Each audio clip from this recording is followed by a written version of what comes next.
नमस्कार विद्यार्थी मित्रांनो, सर्वांचं खूप खूप स्वागत आहे आजच्या या व्हिडिओमध्ये। मित्रांनो, राज्यसेवा आणि कंबाईन पूर्व परीक्षा या दोन्ही परीक्षा जवळ आलेल्या आहेत आणि तुमचा सर्वांचा अभ्यास अत्यंत जोमाने सुरू असेल, तुमची रिव्हिजन जोरात सुरू असेल अशी मी अपेक्षा करतो। परंतु एक महत्त्वाची गोष्ट आजच्या या व्हिडिओमधून मी तुम्हाला सांगणार आहे। अलीकडेच विद्यार्थ्यांशी बोलताना मला कळलं की तुमच्यापैकी बरेच जण अगदी चुकीच्या पद्धतीने रिव्हिजन करतायत। मग आता रिव्हिजन करण्याची चुकीची पद्धत नेमकी काय आहे आणि तुम्ही ती चूक करत आहात का हे मी तुम्हाला या व्हिडिओमधून सांगणार आहे। आणि सर्वात महत्त्वाचं म्हणजे मग जर तुम्ही चुकीच्या पद्धतीने रिव्हिजन करत असाल तर योग्य पद्धत काय आहे आणि रिव्हिजन करण्याची इफेक्टिव्ह पद्धत काय आहे ते मी आजच्या व्हिडिओमध्ये सांगणार आहे। त्यामुळे हा संपूर्ण व्हिडिओ अगदी काळजीपूर्वक, लक्षपूर्वक अगदी शेवटपर्यंत तुम्ही बघा। निश्चितच या संपूर्ण माहितीचा येणाऱ्या परीक्षेमध्ये तुम्हाला फायदा होईल। मित्रांनो, माझं नाव आहे स्वप्नील पुराणिक आणि तुम्ही पाहत आहात स्पर्धा परीक्षा विश्वातील एक दर्जेदार युट्यूब चॅनल, ते म्हणजे स्वप्न स्टडीज। पुढे जाण्याआधी सबस्क्राइब करा आणि बेल आयकॉनवर क्लिक करून ऑल नोटिफिकेशन एनेबल करा, कारण की येणाऱ्या प्रत्येक अशा व्हिडिओचं नोटिफिकेशन तुम्हाला मिळत राहील। मित्रांनो, रिव्हिजन न करण्याचे तोटे मी आधीच एका व्हिडिओमध्ये तुम्हाला सांगितले आहे। तो व्हिडिओ नक्कीच तुम्ही पाहिला असेल आणि नसेल पाहिला तर इथे वरती कुठेतरी किंवा डिस्क्रिप्शन मध्ये त्याची मी लिंक देणार आहे। तो व्हिडिओ तुम्ही नक्कीच बघून घ्या। तर आता वळूया आपण आपल्या महत्त्वाच्या टॉपिक कडे। मित्रांनो, तुम्ही ऑब्झर्व केलं असेल की तुमचे बरेच मित्र किंवा सिनियर वर्षभर अभ्यास करून दोन दोन अटेम्प्ट देऊन सुद्धा त्यांची पोस्ट निघत नाही। याचं कारण तुम्हाला माहिती आहे का? कधी याचं कारण शोधण्याचा प्रयत्न तुम्ही केला आहे का? मित्रांनो, याचं अनेक कारणांपैकी एक अत्यंत महत्त्वाचं कारण ते म्हणजे रिव्हिजन न करणे। तुम्हाला सगळ्यांना माहितीच आहे की संपूर्ण प्रिपरेशन मध्ये अभ्यास एक भाग आहे आणि रिव्हिजन हा दुसरा तितकाच महत्त्वाचा भाग आहे। हे सगळं तुम्हालाही माहिती आहे। त्यामुळे तुमच्यापैकी बरेच जण हे रिव्हिजन करतही असतील, परंतु कळत न कळत तुमच्या रिव्हिजन करत असताना अनेक छोट्या मोठ्या चुका घडत असतील, ज्यामुळे जी इफेक्टिव्ह रिव्हिजन व्हायला पाहिजे किंवा रिव्हिजन केल्यानंतर जो फायदा व्हायला पाहिजे तो तुमच्यापर्यंत पोहोचत नाहीये। स्वप्न स्टडीजच्या मोफत मेंटरशिप बॅच मधील विद्यार्थ्यांशी मी बोलत असताना मला हे जाणवलं की जवळजवळ सर्वच विद्यार्थी रिव्हिजन करत आहेत, परंतु जेव्हा त्यांना प्रश्न विचारले जातात किंवा जेव्हा त्यांना टेस्ट दिली जाते तेव्हा त्या टेस्ट मध्ये ते चांगला स्कोअर करू शकत नाही। त्यांना कन्सेप्ट माहिती असतो, त्यांना प्रश्नाचं उत्तर येतही असतं, परंतु बऱ्याच वेळेला थोड्याफार सिली मिस्टेकमुळे ते चुकीचं उत्तर काढतात आणि चुकीचं टिकमार्क करून येतात। आणि या कारणामुळे या विषयावर व्हिडिओ बनवावा असं मला वाटलं आणि म्हणून आजचा हा व्हिडिओ मी घेऊन आलेलो आहे। तर मित्रांनो, आता मी तुम्हाला स्टेप बाय स्टेप समजावून सांगणार आहे की रिव्हिजन करण्याची योग्य पद्धत काय आहे। परंतु त्या अगोदर आपण बघूयात की रिव्हिजन करण्याची चुकीची पद्धत नेमकी काय आहे, नेमकं तुमचं कुठे चुकतं आहे हे आपण बघूयात। तर मित्रांनो, परीक्षेसाठी रिव्हिजन करत असताना आपण नेहमी काय करतो? तुम्ही खालील गोष्टी करत असाल, म्हणजे पुन्हा पुन्हा वाचणे, संदर्भ पुस्तकांचे वाचन करत राहणे किंवा वारंवार नोट्स वाचून काढणे, या सर्व गोष्टी तुम्ही करत असाल। बऱ्याच वेळेला संकल्पना आणि फॅक्ट आठवण्याचा प्रयत्न आपण करतो आणि चार्ट किंवा आकृतीच्या माध्यमातून किंवा फ्लो चार्टच्या माध्यमातून जे काही आपण वाचलेलं आहे ते पुन्हा आठवायचा प्रयत्न करतो आणि ते आपल्या लक्षात राहतं की नाही हे बघण्याचा आपण प्रयत्न करतो। परंतु मित्रांनो, ही अर्धवट प्रोसेस आहे, ही चुकीची प्रोसेस आहे। अशा पद्धतीने जर तुम्ही रिव्हिजन करत असाल तर तुम्हाला आठवेल, म्हणजे बऱ्यापैकी तुम्ही जो काही अभ्यास केलाय तो आठवेल, परंतु या सगळ्या गोष्टींचा परीक्षेत कितपत उपयोग होईल हे काही सांगता येणार नाही। आता आपण बघूयात रिव्हिजन करण्याची योग्य पद्धत काय आहे। तर सगळ्यात आधी रिव्हिजन सुरू करत असताना रिव्हिजन तुम्ही दोन भागामध्ये डिवाइड करा, दोन भागामध्ये विभागून घ्या। पहिल्या भागामध्ये जास्तीत जास्त प्रश्न सोडवणे आणि दुसऱ्या भागामध्ये प्रश्नांचं अनालिसिस करणे, अशा पद्धतीने दोन भाग करून घ्या। आता या दोन्ही भागांमध्ये नेमकं तुम्हाला काय करायचं आहे हे मी तुम्हाला पुढे सांगणार आहे, त्यामुळे नीट लक्षपूर्वक हा इथून पुढचा व्हिडिओ तुम्हाला बघायचा आहे। मित्रांनो, तर मित्रांनो,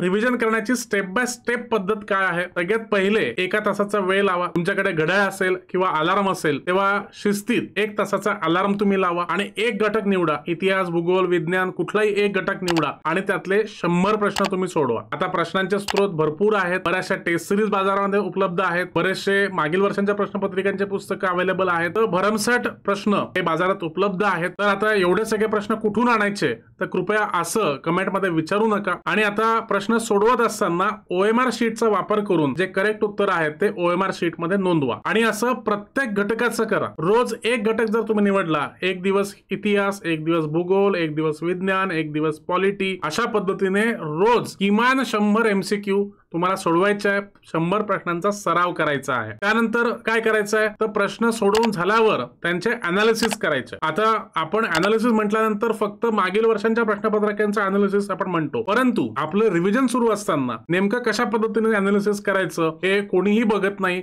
आणि ही सगळ्यात मोठी चूक बहुतांश विद्यार्थी करतात। मग आता काय अनालिसिस करायचं, तर किती प्रश्न बरोबर आले, तुम्ही जे 1 तास लावून प्रश्न सोडवलेले आहेत त्यापैकी किती प्रश्न बरोबर आले, किती प्रश्न चुकले, ठीक आहे, तर आणि ते का चुकले याचं अनालिसिस मला करायचं आहे. निगेटिव्ह मार्क्स धरून तुम्हाला स्कोर सुद्धा काढायचा, म्हणजे जे तुमचे बरोबर मार्क्स आले ते गुणिला 2, म्हणजे राज्यसेवा परीक्षा असेल तर 2 मार्क, कंबाईन परीक्षा असेल तर 1 मार्क, अशा पद्धतीने पॉझिटिव्ह स्कोर काढा. जे मार्क्स तुमचे चुकलेले आहेत, जे प्रश्न तुमचे चुकलेले आहेत, त्याचं निगेटिव्ह मार्किंग अनुसार जे निगेटिव्ह मार्क्स आहेत ते कॅल्क्युलेट करा आणि शेवटी तुमच्या पॉझिटिव्ह मार्क्स मधून निगेटिव्ह मार्क्स मायनस करा आणि अंतिम स्कोर काढा. अशा पद्धतीने रोज तुम्हाला तुमचा शेवटचा जो अंतिम स्कोर आहे तो काढायचा आहे आणि डेट वाईज एक डायरी तयार करा आणि त्या डायरीमध्ये तारीखवार, घटकवार त्याची नोंद करा की मी अमुक तारखेला अमुक टेस्ट सोडवली आणि त्याच्यामध्ये मला इतका स्कोर आला. अशा पद्धतीने रोज 1 दिवस, 2 दिवस, 1 आठवडा, 2 आठवडे, 1 महिना, तर येणाऱ्या 2 ते 3 महिन्यामध्ये तुम्हाला अशा पद्धतीचा सराव करायचा आहे आणि हळूहळू तुमचा जो मार्क्स आहे, तुमचे जे स्कोअर्स आहेत ते वाढणार आहेत. सुरुवातीच्या काळामध्ये अत्यंत कमी स्कोअर तुम्ही कराल, त्यामुळे घाबरून जायचं नाहीये. हळूहळू तुमचा स्कोअर वाढणार आहे. अशा पद्धतीचं अनालिसिस करणे आणि अशा पद्धतीची प्रॅक्टिस करत राहणे हे शेवटच्या टप्प्यामध्ये अत्यंत महत्वाचं आहे. आता तुम्ही सोडवलेल्या प्रश्नांचं अनालिसिस नेमकं काय करायचं, त्याच्यातून जास्तीत जास्त कसा फायदा करून घ्यायचा हे तुम्हाला कुठेच आणि कोणीच सांगत नसेल, तर हे मी तुम्हाला आजच्या या व्हिडिओमधून सांगतो आहे. तुम्ही जे प्रश्न सोडवलेले आहेत, 100 प्रश्न सोडवले आहेत, त्यापैकी किती प्रश्नांमध्ये तुम्हाला कन्फ्युजन होतं, किती प्रश्नांमध्ये तुम्हाला फॅक्ट्स आठवल्या नाहीत, किती प्रश्नात तुम्हाला पूर्णपणे नवी माहिती किंवा नवी फॅक्ट तुम्हाला दिसली की हा अँगल मला माहितीच नव्हता किंवा या संकल्पामध्ये ही फॅक्ट विचारू शकतात हे मला माहितीच नव्हतं, असं किती प्रश्नांच्या बाबतीत तुम्हाला वाटलं आहे. तुम्हाला किती प्रश्न तुक्का मारून बरोबर आलेले आहेत, ही सगळी माहिती तुम्हाला बघायची आहे. अशा पद्धतीचं अनालिसिस करायचं आहे. अशा पद्धतीचं अनालिसिस करून तुम्हाला तुमच्या स्ट्रेंथ ओळखता येणार आहे, तुमचे वीकनेस ओळखता येणार आहेत, तुमचे पक्के टॉपिक्स कोणते आहेत, पक्के झालेले घटक कोणते आहेत, तुमचे कच्चे राहिलेले घटक कोणते आहेत, दुर्लक्षित घटक कोणते आहेत, हे तुम्हाला या अनालिसिस मधून कळणार आहे. मग अशा पद्धतीचं अनालिसिस झाल्यानंतर तुमच्या पक्क्या घटकांची यादी बनवा. पक्के जे घटक झालेले आहेत, विषय subject wise, topic wise list बनवा की हे माझे सगळे पक्के घटक आहेत, यांना मला आता पुन्हा बघायची गरज नाही, इथून मला जास्तीत जास्त मार्क्स मिळणार आहेत. त्यानंतर तुमचे जे कच्चे राहिलेले घटक आहेत, दुर्लक्षित घटक आहेत, म्हणजे प्रथम दर्शनी अभ्यास करत असताना आपल्याला असं वाटतं की हो मला सगळं कळलेलं आहे, परंतु जेव्हा आपण प्रश्न सोडवतो तेव्हा बरेचसे ग्रे एरियाज तुमच्या प्रिपरेशनमध्ये राहतात, तिथे तुमचं दुर्लक्ष झालेलं असतं आणि अमुक एका संकल्पनेवर असाही प्रश्न येऊ शकतो, ही फॅक्ट तुम्हाला माहिती नसते. त्यामुळे काही टॉपिक्स तुमचे कच्चे राहून जातात. मग त्यामुळे अशा कच्च्या टॉपिक्सची यादी तुम्ही बनवा आणि त्यांच्यावर काम करायला सुरुवात करा. जे कच्चे राहिलेले दुर्लक्षित टॉपिक्स आहेत त्यांची कसून रिव्हिजन करा. कुठे तुमचा अर्थ आहे, कुठे माहिती तुम्हाला मिळालेली नाही आहे, कोणती इन्फॉर्मेशन तुमच्याकडे नाही आहे किंवा कुठली संकल्पना तुम्हाला समजलेली नाही आहे, याचा तुम्ही विचार करा आणि ते पुन्हा व्यवस्थित प्रिपेअर करून घ्या. आता फक्त कच्च्या टॉपिकवर फोकस करायचं का, तर नाही.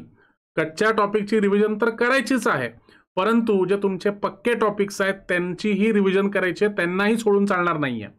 कारण की जर तुम्ही, जसं मी मागच्या व्हिडिओमध्ये सांगितलं, जर तुम्ही तुमच्या वीकनेसवर फोकस करत राहिलात तर त्या भानगडीत तुमचं जे पक्के एरियाज आहेत, स्ट्रेंथ एरियाज आहेत, तिथूनही तुम्हाला मार्क्स येणार नाहीत, तिथे पण तुम्हाला फेल्युअरचा सामना करावा लागेल. त्यामुळे कच्च्या टॉपिकचे रिव्हिजन तर कराच करा, परंतु पक्क्या टॉपिक्सला अजून कशा पद्धतीने पक्क करता येईल याचाही विचार तुम्हाला करायचा आहे. आता झालं, आपण 100 प्रश्न सोडवले, त्यांचं अनालिसिस केलं, कच्चे टॉपिक्स काढले, पक्के टॉपिक्स काढले, त्यांचं रिव्हिजन केलं. आता इथे थांबायचं का, तर नाही. आता इथे थांबून चालणार नाही, इथून पुढेही काही स्टेप्स आहेत ज्या तुम्हाला फॉलो करायच्या आहेत. आता ते काम कोणतं, तर संभाव्य प्रश्नांची यादी तयार करा.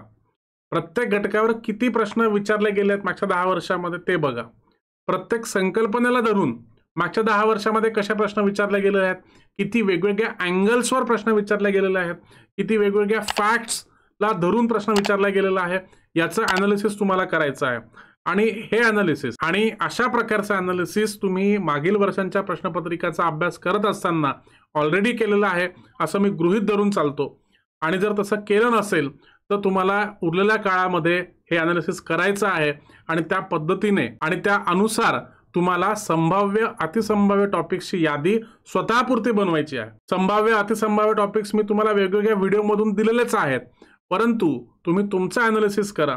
तुमच्यासाठी तुम्हाला काय वाटतं, कारण की बऱ्याच वेळेला इतर दुसऱ्यांची माहिती ऐकण्यापेक्षा स्वतःचं जे गट फिलिंग असतं, स्वतःचं जे इन्स्टिंक्ट असतं, ते बऱ्याच वेळेला तुम्हाला मदत करून जातं. त्यामुळे तुमचं स्वतःचं अनालिसिस असणं अत्यंत गरजेचं आहे. आता उदाहरण पाहिलं तर जीडीपीची संकल्पना आहे. बऱ्याच वेगवेगळ्या अँगलनी जीडीपी ही संकल्पना आपल्याला विचारली गेलेली आहे. वित्तीय तुटीवर वेगवेगळ्या अँगलनी वेगवेगळे फॅक्ट सुद्धा आपल्याला मागच्या वर्षांमध्ये विचारले गेलेले आहेत.